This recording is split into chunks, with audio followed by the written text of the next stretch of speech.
Welcome to the show. One of the more interesting recent developments in Taiwanese foreign policy has been the warming of ties with countries like Lithuania. 4 deputy ministers from Lithuania visited last year, and earlier this month, a parliamentary delegation also came. During that visit, our very own Gorin met up with Dovilė Šakalienė. Šakalienė is head of the Lithuanian Parliament's Taiwan Friendship Group, and they talked about Taiwan-Lithuania relations, as well as the international security landscape. It's my great honor to speak with Dovilė Šakalienė, a Lithuanian member of parliament, and also a member of the National Security and Defense Committee, and also co-chair of the Taiwan Friendship Group. So thank you so much for taking time out of your busy schedule today to meet with us. I know you've got a lot going on, and actually you just came from a meeting with President Tsai Ing-wen, if I'm not wrong, is that right? Prime Minister. Prime Minister. We met with your president in the morning, and okay. The last meeting of the day was with your Prime Minister. I see. And it's really also a pleasure, and I'm honored to be here. And dear Chris, I'm sorry that probably our interview will be a bit shorter than we planned. Right. But also it shows that our intense schedule in Taiwan is related to expanding level and areas of cooperation that we are having between Lithuania and Taiwan. It's not only economics or innovations or healthcare, but also defense and security, which is my area, and I'm very happy about it. Yeah, sure. And if I'm not mistaken, the last time that you came to Taiwan and did an interview with us was in December of 2021. Obviously, a lot has happened in the realm of security since that time. Yes. Of course, the war in Ukraine, the visit of Nancy Pelosi to Taiwan. I did just want to ask you your sense of how security experts in Lithuania and in Europe more generally are viewing these two issues. Do they view them as being sort of interconnected, as like part of one change in the national security of the international security situation? Or are they kind of being careful to separate these two issues and keep them independent from each other? You mean Taiwan and Ukraine? Yes. Well, I think that before the full-scale invasion into Ukraine, most people, most partners in Western countries saw them as separate. But now it's easier and easier for us to understand each other. As I talked to your colleague, it's not that something has changed, but a lot of things have been revealed. They have been there under a cloth of doubt or hesitation or naive wishful thinking. So in that sense, it is absolutely clear that just like Ukraine is not a regional conflict, not a local, not even a regional, but global, in the sense that in Ukraine itself, Russians are committing genocide, dozens of thousands already registered war crimes, and annihilating a nation and a country. But also it affected all Europe. We are under economic attack, and we are suffering a lot of hardships economically and energetically. But of course, these are minuscule in comparison to what Ukraine is experiencing. But in the sense that, yes, of course, energy prices rose up. But at the same time, we've seen immense change in mentality and in realization of objectives. Germany has completely decoupled from Russia energetically in a span of 10 months. That has never been done before. From 1st of January, they buy zero energy from Russia. Who could have believed that 12 years ago or 12 months ago or 13 months ago when I was in Taiwan last time? But then globally, because food supply chain has been interrupted severely, and that's in Ukraine. If Taiwan is attacked, then we have a global conflict that would throw back the whole world, if Taiwan is annihilated, at least 5 decades. Probably we both weren't born then. So in that sense, we can't even imagine how the world would look like. So for us to ensure that, first of all, victory in Ukraine is achieved, because that will determine what will happen if Taiwan. China is a bit better than Russia in planning strategically. So if the cost-benefit analysis shows that democratic countries are able to stay united, act swiftly enough and efficiently enough, then I think that we will have much more time to prepare, and hopefully some changes will also happen. We see unprecedented riots in China currently, so maybe there also is a time for change. The Chinese empire is thousands years old, right? But communist rule is for 100 years only. It's a minuscule period of time in the lifespan of thousands of years. So maybe the plague of communism is also about to get eradicated in China. A decade or so, and maybe it will be different. So we just have also to buy ourselves time. The last time that you were here, you mentioned that Lithuania sort of upgrading its relations with Taiwan, or at least opening a representative office using the name Taiwan. Taiwanese. Taiwanese, excuse me. There was a lot of fuss about it. Right. But in my opinion, it could be Taiwan as well, because we are talking not only about the capital, Taipei, right. and we are talking about Taiwan, the whole island. So right. for me personally, I could understand that. But I know that legally it could be interpreted as a potential violation of the treaty that we have signed just after we regained our independence with People's Republic of China. And Lithuania is very strict in the principles of keeping to the law, because keeping to the international law standards and international treaties is one of the safeguards of our world. Well, China and Russia, of course, we don't know how to keep any treaties, but that doesn't mean that we have to act like them. So in that sense, currently, I understand why the government made a decision to call it Taiwanese representative office. At the time, you were saying that you felt like Lithuania could sort of provide a leadership role and show how Europe could deal with this issue in a different way. I'm just curious if in the last year, since we last saw you, have you noticed any movement among other European governments that might make them lean towards doing something similar?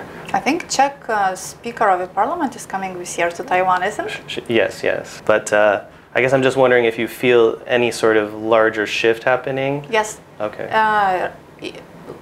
European Parliament, in that span of 13 months since my last visit, passed several resolutions that were very clear that People's Republic of China is a threat, and Taiwan is our partner, and that expansion of our cooperation and relations in multiple areas is an important aim for the whole European Union. I think the message is very clear. So aside from the sort of economic impacts that Lithuania and the rest of Europe has been feeling from the Russia-Ukraine war, another issue that's been affecting a lot of them is refugees. I know that Lithuania has taken in several tens of thousands of Ukrainians since the war started. As of December, last I saw, you're getting about 100 refugees per day from Ukraine. I was just wondering if you could speak a little bit about how that's impacted Lithuanian society. Well, that's registered number. Probably at some time there were even more people coming. We have now about 70,000 people from Ukraine who stayed in Lithuania, but there are a lot of people who are moving there and back, visiting their families and then coming back. I personally communicate a lot with Ukrainian refugees, and for example, one woman with children, she tried to go back to live in Ukraine, but then the front line moved and her hometown was bombed, and with two small children, one of them with disability, it was too dangerous to stay, and she came back again. So, I mean, we have a lot of stories like that, but at the same time, Lithuanians probably never have opened so quickly, so much to people in need, like to Ukrainians. I mean, it woke up something inside us, because we remember what does it mean to be attacked by Russia.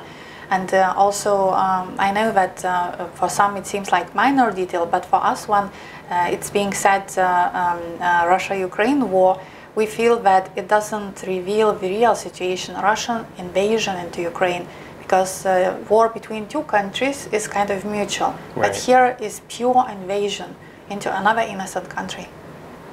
I wanted to ask you a slightly different question. I know that you have a long background in human rights work. Another thing that's happened since the last time we talked to you is a report in the UN came out regarding the events in what is known in China as Xinjiang, which is sometimes called by locals as East Turkestan. And you were also in the Lithuanian parliament the member to introduce a resolution to call for such an investigation. So I'm just wondering if you have a reaction to that report coming out, if you're satisfied with the results, and what you think the next steps should be in dealing with this situation? So my resolution was about acknowledging that genocide of Uyghurs is actually happening, and the absolute majority of my colleagues in my parliament voted for it, so it was a landslide vote. So it was for us a very difficult time to wait until United Nations would be also acknowledging that fact, and we know pressure and methods that were used on the commissioner to prevent her from making that conclusion and publishing the report. And the threats and pressure were so immense that, as you know, she did it not only on the last day, but on the last hour of her term. And that says a lot about People's Republic of China methods that we apply. So for us it was only a reiteration what we've said, because in her report she admitted, even after all that pressure, that crimes against humanity may be committed there, and that means that investigation judicially needs to be opened. So that means that international tribunal has to be established, because in that case there is enough justification and ground to start international legal investigation into crimes against humanity that People's Republic of China is committing. So as one of co-chairs and one of co-founders of Interparliamentary Alliance on China, we were, together with my colleagues, I was working on that. We were all really pushing for Commissioner's office to withstand that pressure. So for us, it was sad to see that, I mean, the pressure of China was so effective, but we are happy that nevertheless, the main things were said in that report. As a result of that resolution and probably some of your other advocacy for Taiwan in public, you have of course been blacklisted and sanctioned by the Chinese government. Yeah, badge of honor. I just don't have it physically, but you know, I have it in my head. We can make one up for you to wear. Yeah, and this is actually this is also important. Today is the eve of January 13th, 1991, when Russia tried to retake our independence. After less than a year, when we regained it, they tried to crush us, and peaceful citizens were crushed by Soviet tanks without guns in our hands, nothing.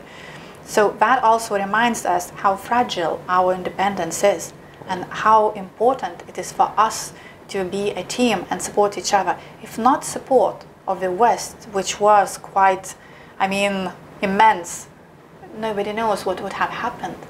But because media and journalists risking their lives, journalists like you came to Lithuania and risked their lives and tried to report what was going on and tried to share the material with the world, we were able to preserve our regained independence. So with Taiwan, with Ukraine, it's the same. One by one, we can be easily broken. If we are together, then it's not so easy, right? Right. But I'm wondering, have you suffered at all personally from the blacklisting or the sanctions that they've put on you? My family suffered more, because automatically Chinese sanction all your family. My husband is a diplomat and also working with Asia issues.